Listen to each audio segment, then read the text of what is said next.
Halo smart people, shalom, selamat sore, selamat siang, ataupun selamat pagi, selamat malam untuk teman-teman smart people yang menyaksikan tayangan program Witness to Christ di YouTube tentunya nanti.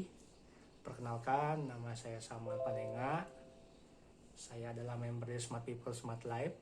Saya berasal dari Kalimantan Tengah, saya tinggal di Kota Palangkaraya. Oke, di sini saya akan sedikit berbagi kesaksian bagaimana Tuhan menyembuhkan saya 19 tahun yang lalu, tepatnya ketika saya masih SMP. Di situ saya menderita penyakit malaria, penyakit berat malaria.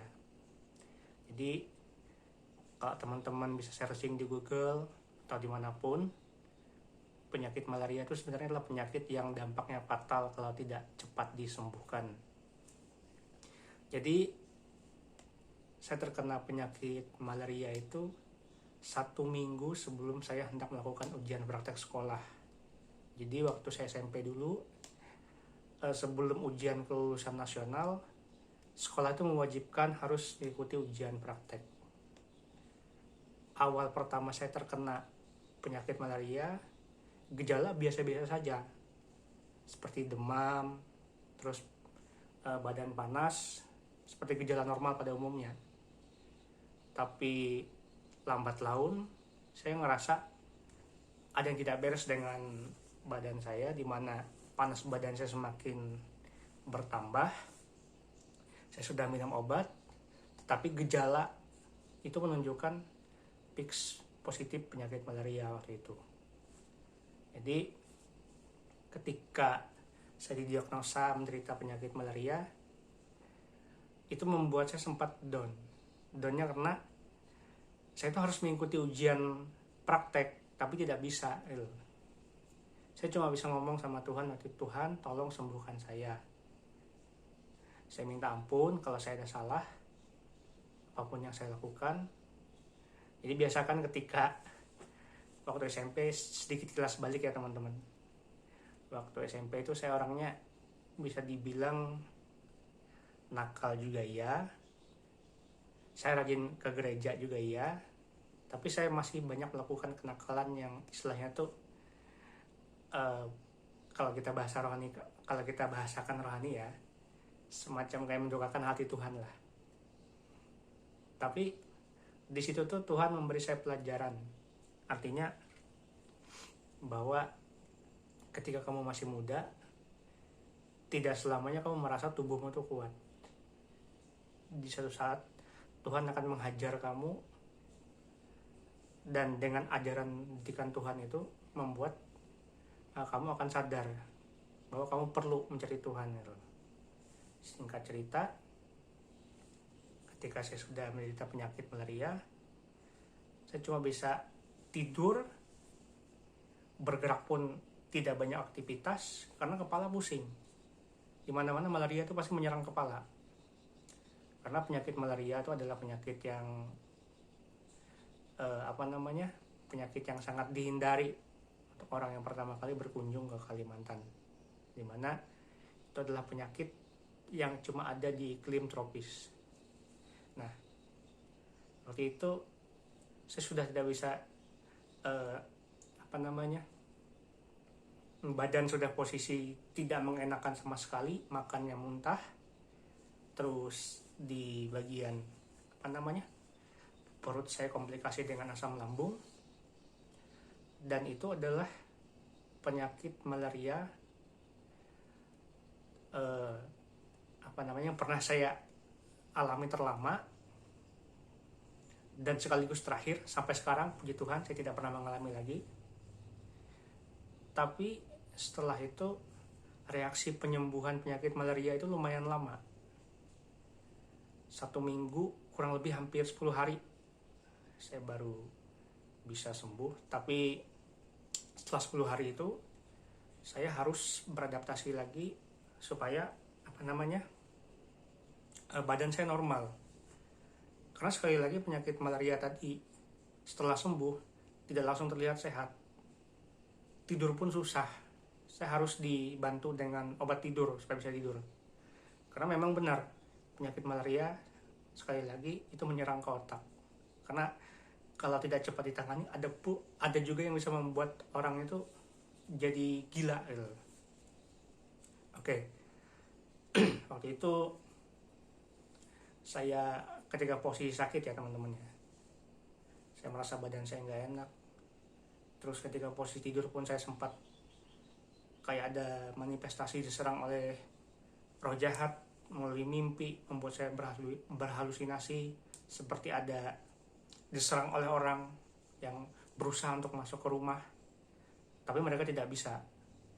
Karena dalam mimpi saya itu sejujurnya saya cuma bisa ngomong, Tuhan tolong saya Tuhan, ini ada banyak orang ramai, saya bilang gitu. Saya 2 kali diserang dalam halusinasi saya. Yang pertama tadi orang-orang datang ke rumah terus gak bisa masuk. Ada juga yang aneh, saya tuh mimpi tangan saya ini terputus kayak dipotong gitu. Setelah saya bangun, saya lihat Tuhan tangan saya masih utuh, ternyata cuma istilahnya mimpi. Itu serangkaian gangguan-gangguan yang saya alami ketika saya terkena malaria. Jadi saya terkena malaria itu kurang lebih hampir 10 hari. Tapi yang di sini saya ceritakan lagi, Tuhan itu terkadang menyembuhkan orang yang berseru kepadanya itu melalui cara yang tidak terduga dan sangat unik gitu loh. Karena Tuhan itu tidak bisa diselami dengan apapun. Yang menurut kita sebenarnya itu tidak normal buat Tuhan. Yang justru normal buat kita itu tidak normal buat Tuhan. Jadi ketika posisi saya masih sakit, sehari-hari tuh ya saya cuma bisa, Tuhan saya mohon ampun Tuhan, sedikit-sedikit ngomong Tuhan saya mohon ampun, sampai orang tua saya tuh tanda kutip nyeramahin saya. Jadi ya orang tua saya bilang, kalau sudah sakit baru kamu berseru Tuhan katanya. Selama kamu masih sehat, kamu mana ada berdoa, kamu mana ada istilahnya itu mencari Tuhan, kerjaanmu cuma main aja. Dia bilang itu kan ya begadang, main bola, terus kadang-kadang pulang ya istilahnya itu kenakalan zaman SMP, yang harusnya belajar nggak belajar. Selama saya itu terlalu menganggap enteng sesuatu, akhirnya membuat saya itu ya saya bilang tadi, saya dihajar Tuhan. Karena terkadang kalau kita tuh menganggap Tuhan itu membenci kita melalui diberikan penyakit, itu salah teman-teman. Sebenarnya Tuhan tuh sedang mengasihi kita, tetapi dia mengajar kita bahwa kamu tuh harus perlu aku loh dalam kehidupanmu. Kamu istilahnya nggak bisa hidup tanpa tuntunan aku, Tuhan bilang itu. Akhirnya sudah selama 10 hari saya tuh sudah memasuki fase dimana penyembuhan, fase penyembuhan. Waktu itu saya tidak ke gereja pas hari Minggu, saya cuma bisa tidur, istirahat. Papa mama ke gereja. Waktu itu adik saya juga ikut. Ketika pulang, terus papa itu kasih saya ayat firman Tuhan. Terus papa bilang, ini ayat firman Tuhannya dari teman. Kebetulan teman pelayanannya papa, tempat saya beribadah dulu. Saya cuma dikasih ayat firman Tuhan di Wahyu 2 ayat 10. Waktu itu saya cuma baca aja. Jadi firman Tuhan tuh saya lihat, saya bacakan ayat firman Tuhannya di Wahyu 2 ayat 10. Jangan takut terhadap apa yang engkau derita. Sesungguhnya iblis akan melemparkan beberapa orang dari antaramu ke dalam penjara, supaya kamu dicobai dan kamu akan beroleh kesusahan selama 10 hari. Hendaklah engkau setia sampai mati, dan aku akan mengeruniakan kepadamu mahkota kehidupan. Ayat firman Tuhan itu terlihat sepele teman-teman. Cuma waktu itu papa ngomong ke saya, berapa hari sudah kamu alami penyakitmu?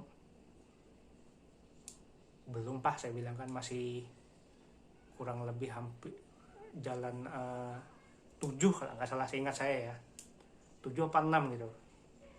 Ya paling 10 hari lagi kamu sembuh, papa bilang gitu kan. Ya kayak guyon aja aku ngomong gitu kan. Ah, iya sih Tuhan, aku percaya aja lah apa yang Tuhan katakan di ayat firman Tuhan ini. Tapi selama 10 hari itu firman Tuhan yang di sini memang mengajarkan kita jangan takut terhadap apa yang kau derita. Karena kamu tuh, yang saya paham tuh, kamu cuma dicobai sebentar, kamu bertahan apa enggak? Kamu kuat enggak nerima proses atau penyakit yang Tuhan taruh ke kamu ini? Ternyata selama 10 hari saya memang benar-benar sembuh, teman-teman.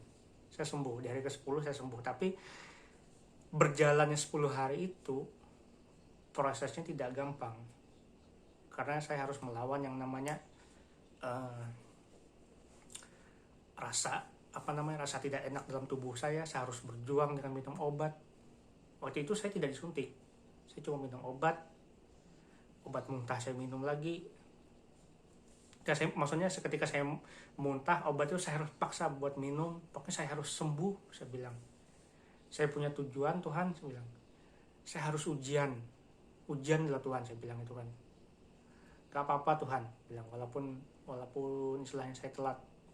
Teman-teman waktu itu udah ujian semua dan saya masih sakit. Tapi tepatnya di hari ke-10 saya sembuh. Terus beberapa hari ke depannya saya masih pemulihan untuk mengembalikan posisi kekuatan tubuh saya. Dan di situ teman-teman bisa bayangkan selama 10 hari posisi badan saya yang gemuk yang waktu itu sedang kurus, sama sekali kurus. Ya bukan kering kerontang sisa tulang, enggak. Memang kurus, terlihat seperti orang yang habis sakit itu biasa kayak gimana. Jadi yang di sini saya ajarkan adalah bahwa Tuhan itu selalu memakai cara yang unik, yang kadang-kadang nggak masuk akal menurut kita. Tapi ketika kamu percaya, kamu yakini itu, pasti Tuhan bekerja di dalamnya. Kadang-kadang seringkali kita itu selalu menggampangkan. Tuhan mintanya A, kita lakukan B. Kadang kita tuh nggak akan nurut apa yang Tuhan mau. Tapi sebenarnya di sini juga dari kesaksian saya ini mengajarkan bahwa ketika posisimu nggak enak pun kamu harus taat dengan apa yang Tuhan perintahkan. Ketika di ayat Alkitab tadi mengatakan jangan takut, ya jangan takut, sudah kelar, itu aja. Sekali Tuhan perintahkan jangan takut terhadap apa yang kamu derita, pasti kamu akan berhasil. Intinya kamu akan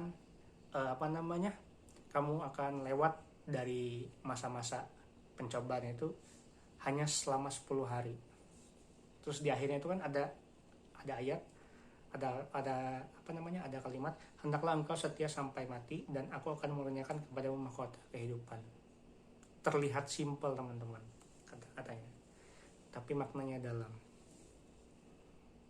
Jadi itu kesaksian yang bisa saya ucapkan, yang bisa saya sampaikan, bahwa pada dasarnya kehidupan itu harus kita jalani, walaupun terkadang keadaan itu tidak enak sama sekali. Dan juga Tuhan tuh ingin mengajarkan kita harus setia dengan apa yang Tuhan lakukan, dengan apa yang Tuhan perintahkan. Mungkin itu kesaksian saya,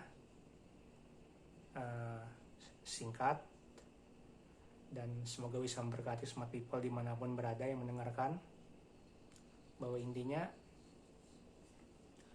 ketika kamu diberikan sesuatu oleh Tuhan, cobaan entah itu penyakit, percayalah itu bukan karena Tuhan membenci kamu atau Tuhan marah pada kamu, tapi itu adalah Tuhan menunjukkan kasih-Nya dimana Tuhan tuh mengasihi kamu dan kamu harus belajar, kamu harus mengandalkan Tuhan, dan kamu harus mengikuti apa tuntunan Tuhan katakan. Jadi jangan bersandar dengan pengertian kita sendiri, karena kita suatu saat pasti butuh Tuhan. Tidak satu saat teman-teman, setiap hari pun kita selalu butuh Tuhan.